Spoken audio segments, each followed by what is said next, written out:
Yeah, definitely. We want to talk to one of those experts now. Joining us now is entertainment attorney Jonathan Handel. Jonathan, thanks for being here with us. Day 4, entering the first weekend of the strike. Look, there's no talks yet, no signs of talks. Very large gap, yes, between both sides. What does this bode right now for the future of the strike? Thanks for having me, Bianca. This is going to be a long strike, at least 8 weeks, because 8 weeks out, the studios can and streamers can terminate so-called overall deals with showrunners that were made in an era of easy money that flowed like water.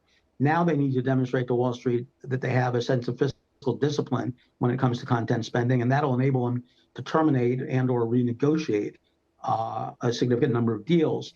Then it grinds on potentially through the summer. This would delay and potentially destroy the fall television, broadcast television season. But the companies have divergent interests. Netflix doesn't care. They don't have a fall television season. They're streamer only, pure play.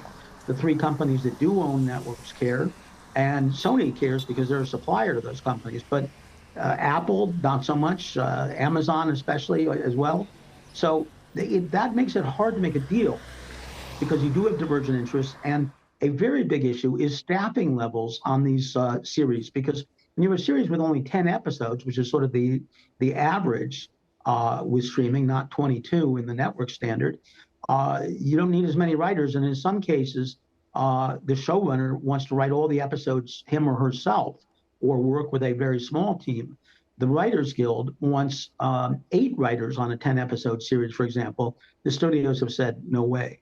The writers say Jonathan, that turns this into a gig economy.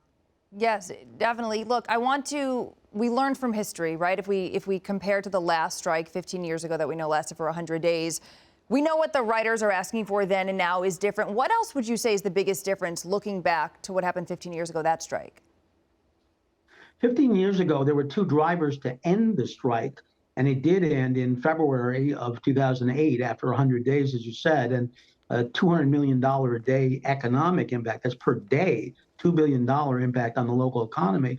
But there were 2 drivers. One is that the DJ stepped in and did its deal, which served as a template for the writers' deal. The other is that the Oscars were coming up. The studios didn't want those turned into a cut-rate press conference because the actors would stay away in solidarity with the writers. And the writers didn't really want to pull the trigger on that either, because if they did, they wouldn't have another piece of ammunition afterwards. So there was this natural driver to end the strike.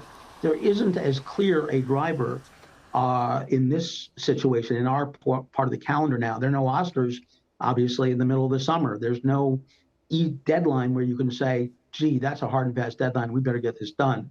Yes. The writers are in fight mode right now. There are no talks scheduled, and we don't even know who's going to, how those are going to begin and who will begin the back channel discussions. Jonathan, quick question here and a quick answer. It's a game right now of who's going to blink first. Who do you think has the most leverage to hold out the longest?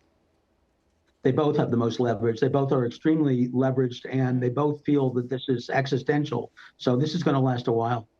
All right, Jonathan, as you said, and as everybody's saying, it's definitely looking out to be a very long strike. Thank you so much for being here on Your Evening, and we'll be right back.